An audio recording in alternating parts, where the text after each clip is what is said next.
I had never seen anything quite like this other than I've seen manatees and I know what they look like. And this was similar in color to a manatee, but it was much different from the head structure. The eyes had big eyes, big nostril holes on the top.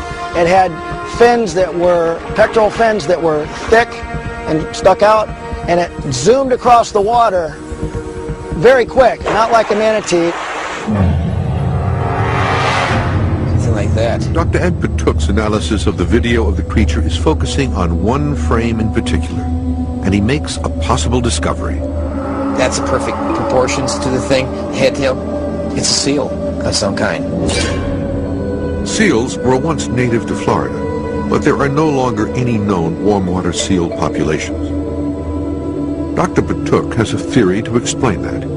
He thinks these may not be warm water seals. And we get all kinds of weird animals coming here all the time.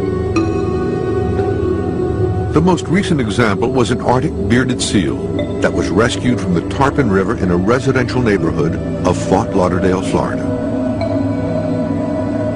Other Arctic seals, like the hooded seal, are now being found as far south as the Canary Islands. If they are following the Gulf Stream, as some experts believe, their first opportunity at landfall would put them in this area. It's the closest point, the Gulf Stream, to land. And it'd be logical if they were hooded seals heading south, that they would just follow the Gulf Stream right in. As the ice sheets are retreating northward, you're finding things from the south that are sort of moving farther north, things from the north that are moving farther south. And apparently, much to my surprise, these hooded seals seem to be very, very adaptable, which you never expect for a creature that lives on ice floes and feeds at 1,000 feet below sea level. Hooded seals are a dark gray-black color and grow to be about 9 feet long and 900 pounds. The head was exactly that of a female hooded seal. The males have this great big red bladder that sticks up. That's why they're called hooded seals. They use it as display, sexually or, for rivals, this type of thing. The sour-wine creature does not appear to have large whiskers like a seal does, although both animals have nostrils at the end of the long snout. Both have front flippers. But while the seal has a split tail, it is nothing like the sour-wine creature's unusual trident tail. That's elongated, very odd. And see, the seals, if it's a seal, they wouldn't have that kind of a tail. They would have the fused flippers, essentially, in the back, with joints. It could be, at least some of the animals shown on the tape, could be something that we wouldn't expect to see here. Florida cryptozoologist Scott Marlowe has reviewed the tapes himself and has come up with yet another theory. He thinks it is a creature thought to be extinct. That would be a major find. He believes that they are Caribbean monk seals, which were all but eliminated by the end of the 19th century. That's why they're so easy to kill. They used them for oil, actually, for oil lamps, and also sealskin. They use it for sealskin jackets, waterproofing. The monk seals used this coastline a lot, but of course, as soon as people came in, they disappeared. The last monk seal sighting was near Jamaica in 1952, although they weren't officially declared extinct until June of 2008. Proving their existence would rewrite history. If it turned out to be a monk seal, it would be enormous news. If these really are seals, an animal that should not be here, then they should be readily visible. Seals are creatures that require both salt and fresh water. They would need to travel the same narrow channel that connects the lake to the sea that is used daily by dozens, sometimes hundreds of boaters. Monk seals grew to nearly 8 feet long and 400 pounds, smaller than the estimated size of the creature recorded on the tape. But remember, we haven't seen these things for over 50 years, so we don't know what may have happened in that 50-year span, and that would be probably about 3 or 4 generations. So a lot of things can happen in a very short period of time, as biologists are finding out. Certain types of adaptation, when nature has a void, can be filled very rapidly. My theory is that they come and go through these underground passages and zip in and zip out, and no one sees them. Much of Florida is connected by an extensive network of freshwater springs and underground rivers called a karst system. Over time, flowing water dissolves limestone, creating sinkholes, caves, and underground drainage systems that can link diverse bodies of water.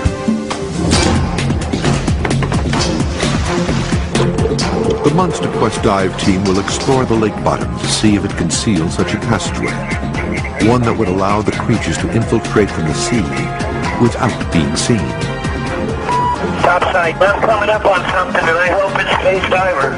A large, unknown animal may very well stalk these murky waters. Got a hard target at 120 feet, and it's between 10 and 13 feet in length. We have a sonar hit at our 10 o'clock, about 120 feet. Target 23 yards down, closing. This thing's moving quick. Monster Quest is combing the murky waters of Florida for an unknown monster. They are searching for the creature and trying to find an underwater passageway to explain how the creature might be appearing undetected in various areas. Start swimming, and as soon as you start moving, he'll be able to give you a vector. Topside, bottom terrain in this area has changed. Bottom is filthy. Thick mud, over. Mud, over. Just as they are about to give up the search, the sonar reveals a drop-off in the underwater terrain. He's about to swim over a sinkhole that I want him to check out. If you can look directly below you, you should have a target. There's a deformity in the bottom. Picking up stuff here on my handheld, but it's not moving targets. I think it's just bottom structure. Topside copies. The dive team decides to make one last effort to find an underwater passageway before sunset. Gene Sauerwein sees a large bubble rising to the surface. He believes the creature is a mammal, as he often sees it surface quickly to breathe. Yeah, just be informed, we had a big boil come up right in front of our bow. I'm not sure how long it would take you to reach it from there. Copy, I have a hard target 7 yards out. Copy, you're saying you have a hard target 7 yards out? Dale Pearson approaches the target. He gets a brief but disappointing glimpse. He cannot make it out. Topside copies. They are quickly losing daylight. The expedition team will search one last spot where Sauerwein has recently seen animals congregate. All right, Captain, let's go over. We'll take a look at the inlet coming in. We'll make one pass through there, see if we can pick up something on sonar, and then we'll call it.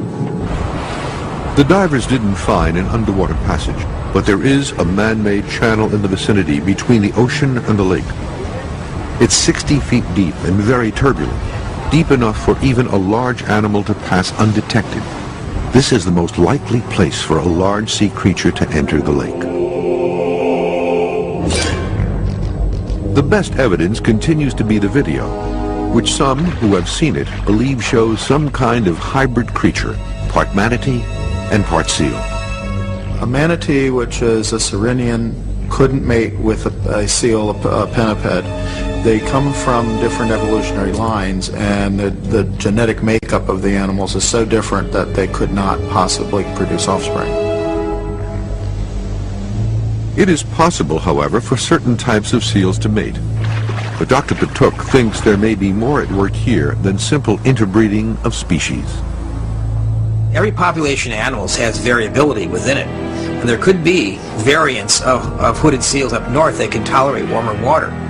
That variable population would wind up in the tropics. And if there was a break, ultimately you would find that you'd have a tropical seal group and an Arctic seal group, and they would probably go off as different species. So that's the way evolution takes place. However, no known seal has the unique trident tail. It could have been an injured animal, an injured seal in this case, but again, that's a mysterious thing. Still no contact. The expedition team has decided to try one last location. Base, I got you on my sonar. You're 20 yards from my position. Hold your position and I'm coming in. Come here, leader. Lead diver from topside, be advised we're still actively searching. Roger, lead diver copy, topside still searching. Base diver, you're 10 yards out from my position. What's your position? I'm closing. Copy that. There you are, now I see you. Yeah, it's a mud puddle here, bro. Topside, be advised, visibility conditions are 0 to 3 feet. We have no visual on any targets and are completely relying on sonar, over. Topside copies that transmission. Something suddenly appears on the sonar, and it's closing in, fast. I've got a hard target at 10 o'clock at 120 feet, and it's between 10 and 13 feet in length. We have a sonar hit at our 10 o'clock, about 120 feet. This thing's moving quick. Target is moving very rapidly from our left to right. Lead diver from topside. Lead diver. Yeah, be advised, this thing's moving quick. It's coming toward us. Roger, lead diver copy, target is moving. Base diver in position? Base diver's in position. We're tracking the target moving towards our bow. Coordinates? From his position, it was heading about 90 degrees to his left, and it was moving pretty quick. To your left, and this was moving fast. All right, we're going to try to acquire target on handheld sonar. 90 degrees to the port. Yeah, go ahead and hold your current position. The visibility in this location is less than 2 inches, and the divers are easily disoriented. They must be face to face with something to have any chance of seeing it. Yeah, copy. Be advised, we're doing a 360 search on this one. Please, we know something's in the area. Go ahead and keep searching, and we'll keep searching too, over. Copy. Copy that. The divers were unable to sight the beast, but the sonar picked up something 14 feet long and fast. Sonar at this time, it's just moving too fast. I can't keep up with it. Target is out, no contact. Target's gone. Hey, Dale. I'm gonna cut The poor water conditions and the speed of the creature make it almost impossible to get a good look at whatever is swimming around them.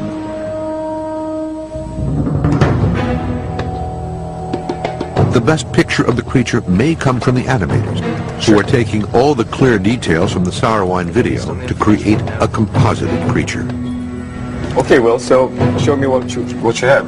Okay, well, based on the information we have, we managed to change fins a little bit closer to the artist's rendition. Yeah, but I think that is correct one.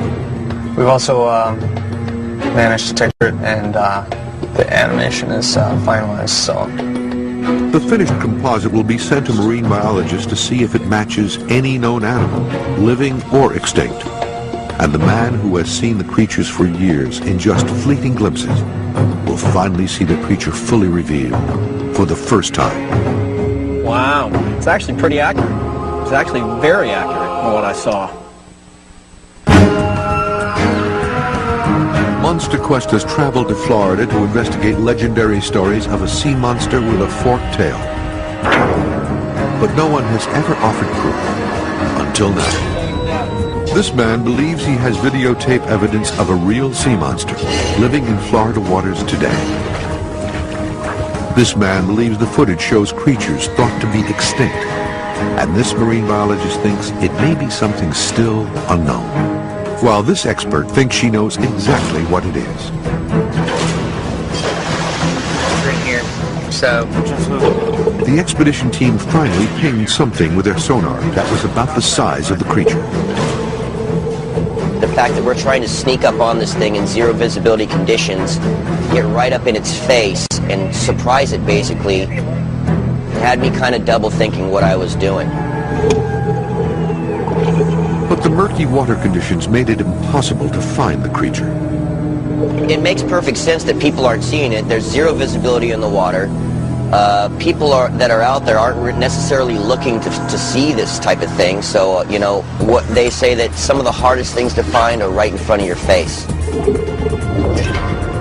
The most compelling evidence remains the original Sauerwein footage that reveals just bits and pieces of the creatures.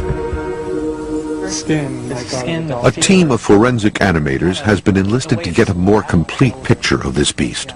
They have been working for weeks, studying the tapes and making drawings to painstakingly create an animated version. Now the artists are ready to unveil their beast. The animation reveals a large creature 10 to 15 feet long. All the strange features from the tapes are there, many of them similar to the features seen in old drawings of sea monsters. The seal-like head with its pronounced brow and deep-set eyes, the long, narrow snout, the protruding lower jaw, and at the other end, the distinctive trident tail. Cool, I like this. In fact, that is pretty similar to the one time I did actually see this creature with good sunlight, clear water. I saw it swimming through the water for a few feet. It's actually pretty accurate. It's actually very accurate from what I saw. Martina DeWitt believes the animals in the video are manatees. If I look at the animation, this animal definitely has features of a manatee. And if I have to think of any animal that is out there in Florida that looks like the image that we are here looking at, I say it's a manatee. However, the manatee has a large rounded fluke or tail, unlike the trident tail caught on tape. But Dr. DeWitt has a possible explanation. Every manatee in Florida will get hit by a boat at some point. Thousands of manatees are hit by boats yearly and bear the scars of being cut by propellers.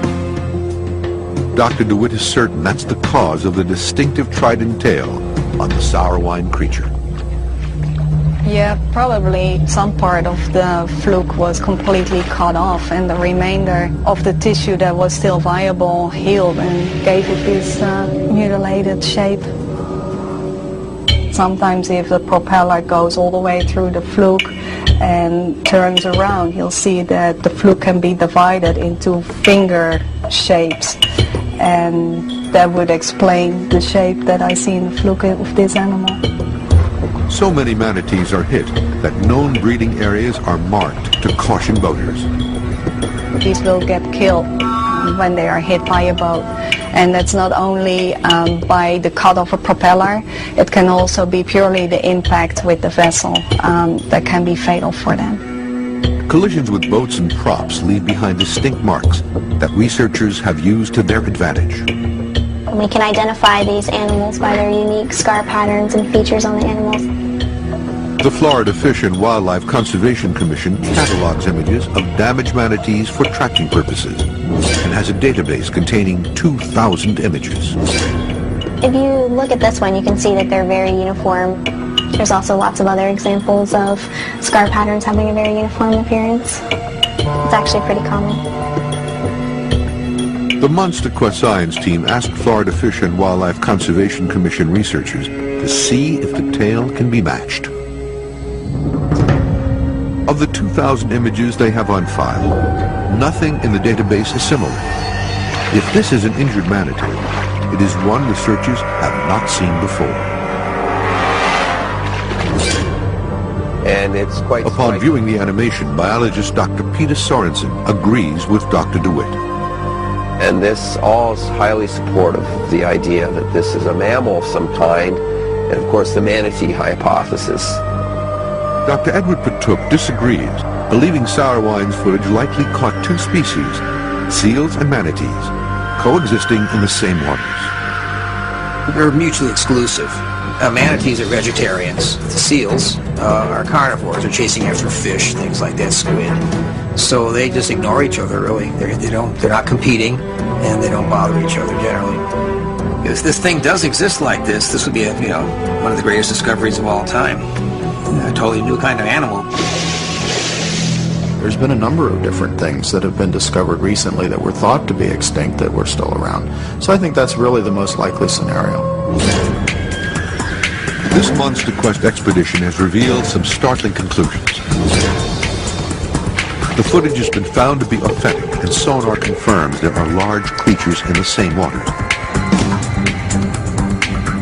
The divers have determined that sea creatures likely access the lake along a man-made waterway. and a composite creature created by forensic animators allowed experts to conclude that the animal in these waters may be both seals and manatees existing in the same waters. We were able to actually locate the target that we set out to find. We did find it. We were tracking it. It was just a matter of we weren't able to close on the target and actually acquire it on video, which was unfortunate because I really wanted to find out what this thing was. I know the sea life so well, and I've spent so much time on the water, I knew what I saw wasn't any known species. I thought Gene was crazy at first when he started telling me about it. I really thought he had lost his mind. But, you know, they were there, so the truth is in the pictures and the videos, so take it from there. I mean, whatever it is, it is. I'm not sure what it is, but it's there.